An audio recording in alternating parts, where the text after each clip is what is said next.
बुद्धि के काम जरूर करता है। चाहे इसमें यह आशा नहीं कि बिना मुहूर्त की तेरी डोली उठा ली जाएगी ना, प्राण त्यागते हुए तो नहीं पता लगेगा शायद उसको तो कब प्राण त्याग देगा, लेकिन डोली तो उसकी जब उठाई जाएगी ना, जब इंसान चाहेगा उसका मुहूर्त निकलेगा। नहीं कहते, बार बार कहते हैं भाई अभी उसके बच्चे को नहीं आए, परिवार वाले को नहीं आए, वो सब आ जाएं, तो उसके बाद हमने ये सोचा है कितने बड़े आदमी मरते हैं, 1 2 3 दिन का समय रखते हैं कि फलाने दिन इनका संस्कार इतने बजे फलानी जगह होगा, तो उनका तो घड़ी मुहूर्त सब निश्चित करके निकालना, उनका तो मुहूर्त निकालते हैं। लेकिन ये बात है कि इंसान के जब प्राण जाएंगे तो कहने के लिए कह दिए कि तुझे पता नहीं लगेगा, नहीं, सारे नोटिस दे देता है पहले।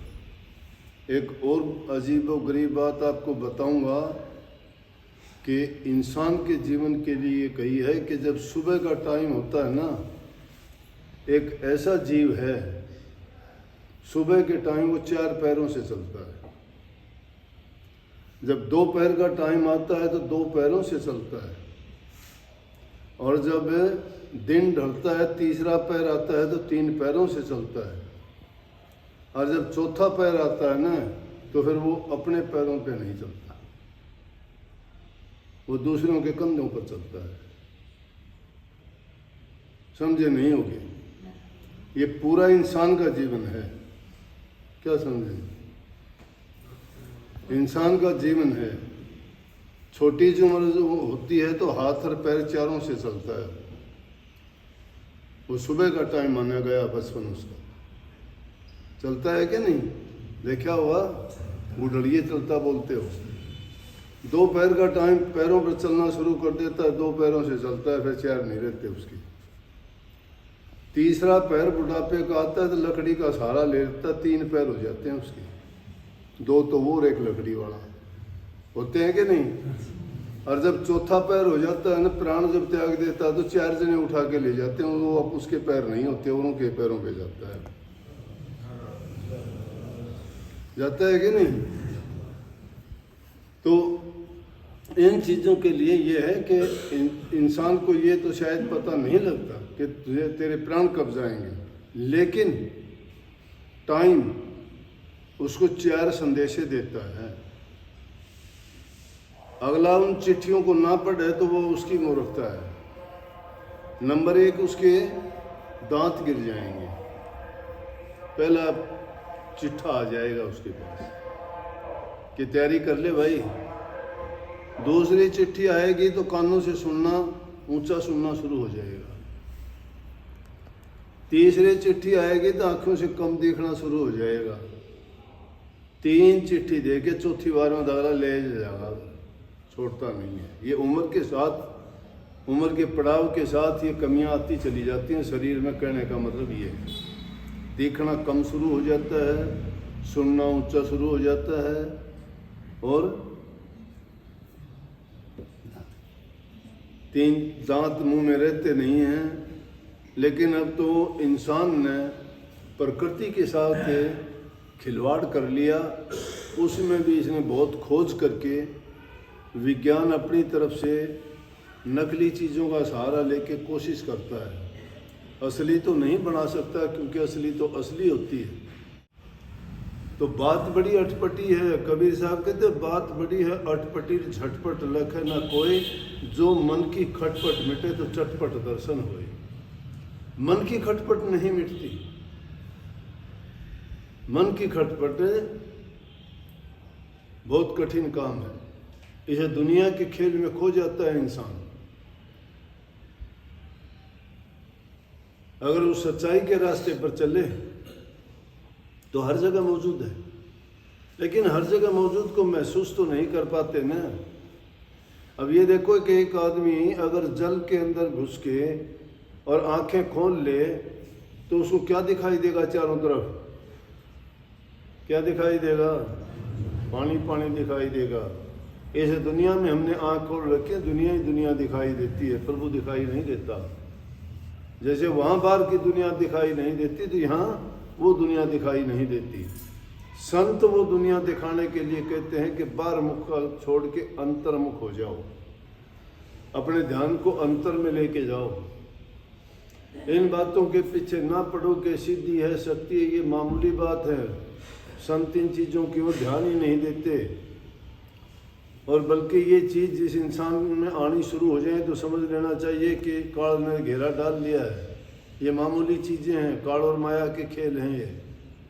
हाँ, संतों के पास होती हैं ये चीज़ें, पानी भरती हैं उनके आगे, लेकिन संत उनको तवज्जो नहीं देते, हो जाते हैं। उनकी दृष्टि में सिद्धि होती है, दृष्टि पढ़ने से काम हो जाते हैं। उनकी वचन सिद्धि होती है क्योंकि उन्होंने वचन, वाणी उनकी पवित्र जो भी निकलेगी मन से वो सच्ची सुची होगी, वो अमृत वाणी होगी। वो जो वचन कर देंगे वो होगा अगर वो सच्ची। तीसरी बात है तवज्जो दे के अगर किसी के लिए, अगर वो उनके लिए कोई भी उनको आशीर्वाद देंगे तो वो भी उनका पूरा हो जाएगा। अगर वो अपने हाथ से छू के अभिमंत्रित करके उन पर दृष्टि डाल के पूर्ण रूप से अगर वो कोई चीज़ दें तो आदमी की बड़ी से बड़ी समस्या का भी हल हो जाएगा। परंतु संत इन पर इतबार नहीं करते, वो सहज भाव में जो भी करते हैं, जिसका भाव होता है उसके सारे काम हो जाते हैं, और जो सोचता है जिसका भाव नहीं है उसके लिए कुछ भी नहीं। तो इन चीज़ों की ओर जाने के लिए आदमी इन चीज़ों को बड़ी मानता है, लेकिन संत इनको बड़ी नहीं मानते। ये तो लुट जाने वाली चीज़ है। संतों की दुकान में ये सौदा नहीं, सत्य नाम का सौदा है, सत्य नाम का सौदा। और वो प्रेम के रास्ते से उनको देते हैं। जो सच्चे दिल से प्रेम करता है, उनका जिसका विश्वास दृढ़ होता है और श्रद्धा जिनकी अटूट होती है, तो मैं कहता हूँ कि वही बात है जो रविदास जी ने कही कि मन चंगा तो कठौती में गंगा। परंतु बड़े ताज्जुब की बात है, इंसान सत्संग में रहता है, सभी बातों को सुनता है, वो जानता भी सभी बातें हैं कि इसमें तेरा हित है, इसमें तेरा नुकसान है, तो ये पाप कर रहा है, ये झूठ है, ये कपट है, लेकिन उसका कर्म जिसका खोटा लिख दिया ना, वो बच नहीं सकता। कोई भागी होगा जो संत की बात पर इतबार करके और उनके कहे में चल जाएगा, तो उसके कर्म थोड़े बहुत कट सकते हैं, नहीं तो वो अपने कितने जन्मों तक उसको दुख भोगना पड़ता है, कितने जन्मों तक। इंसान में अकल समझ, किसको अकलमंद मानोगे? दो बातें बोल दे सीख ले वो अकलमंद है। चतुर चालाकी छल कपट या करे वो है बुद्धिमान। बुद्धिमान वो नहीं है। बुद्धिमान तो जिसको वो विद्या आती है वो है, संतों की विद्या वो है, वो अक्षर का ज्ञान नहीं है। उस विद्या को तो स्वामी जी महाराज ने कहे, हे विद्या तो बड़ी अविद्या ते संतन की कदर न जानी, संत केवल प्रेम के सिंधु तो उल्टी बूटी कीचड़ सा। कीचड़ है वो, कचरा है दिमाग में भरा हुआ, वो सीखी हुई बात है इधर उधर की, वो अनुभव नहीं है, वो चुनभव है। वो चीज़ें आकर्षित कर लेंगे किसी को, अपना बना लेंगे। चोर भी बना लेते हैं अपने, डाकू भी बना लेते हैं, निंदक भी बना लेते हैं, एक आध आपने शराबी कबाबी भी अपनी पार्टी बना लेते हैं, क्या बड़ी बात है। लेकिन संत जिस ढंग से बनाते हैं, संतों का जो ज्ञान ले लेता है और जो संतों का बन जाता है उसको परवाह नहीं, बेपरवाह हो जाता है। संत वो कवच देते हैं जीव को जो उनको निर्भय बनाता है, अभेदान देता है उनको। परंतु दृष्टता क्या है कि नाम संतों का लेते हैं, शरण में उनकी पड़ी रहते हैं, और बुद्धि भ्रष्ट इतनी है कि जाके गंदगी में सिर मारते हैं। सुअर वाली नीति है, कौवे वाली नीति है, चोंच जाके भिष्टे में मारते हो, कभी नहीं सुधरते। क्यों सुधरने कैसे? जिसके सिर के ऊपर काल का पंजा रखा जाता है वो नहीं उसको सुधरने देता। नहीं तो संतों की महिमा सुनो, बड़े बड़े डाकू ठग लुटेरे नहीं सुधर गए क्या? बड़े बड़े पापी नहीं सुधर गए क्या? इसीलिए कही संतों की शरण जो की भूसी खा, खीर खांड हलवा मिले तो साकेत संग में जा। संतों के संग में तो अगर जौ के ऊपर का जो छिलका होता है उसकी भी रोटियां मिले तो अमृत से भी बढ़िया है, और दुष्टों का तो अगर खीर खांड हलवा मिले तो भी वो जहर के समान है, बर्बाद कर देगा। जिस इंसान का संग अच्छा नहीं है डबोता है, वो डबो देता है उसको। तैरने वाला कौन होता है? संतों तैरने वाले क्यों कहते हैं? वो उनको तैरने के लिए वो ज्ञान देते हैं, और वो ज्ञान जो ले लेता है उसका बेड़ा पार हो जाता है। बड़ा कठिन है। तो जो भी चीज सुनो उससे अच्छी चीज निकाल लो, उससे बुराई ना छोड़ दो ना, बुराई ना छोड़ दो। तुम कितनी अच्छी चीज खाते हो, ये मुंह में क्या क्या डालते हो, बहुत बढ़िया से बढ़िया चीज चुन के डालते हो। सुबह को क्या करके निकालते हो तुम? गंध रखा करो उसको अंदर, क्यों निकालते? क्योंकि गंध को कोई रखना नहीं चाहता।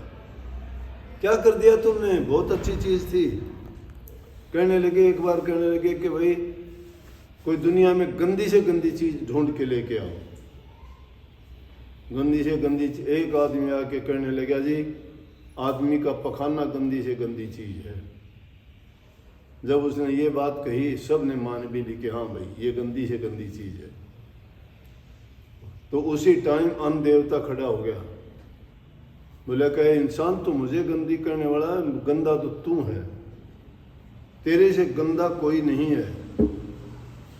तेरा संग करके मैं गंदा बन गया, नहीं मैं तो बहुत पवित्र था। मेरी तो पूजा होती थी, यज्ञ में, हवन में, पूजा में, पाठ में अन्न को साक्षी रखते थे, लेकिन तेरा संग किया तो मैं भिष्टा बना।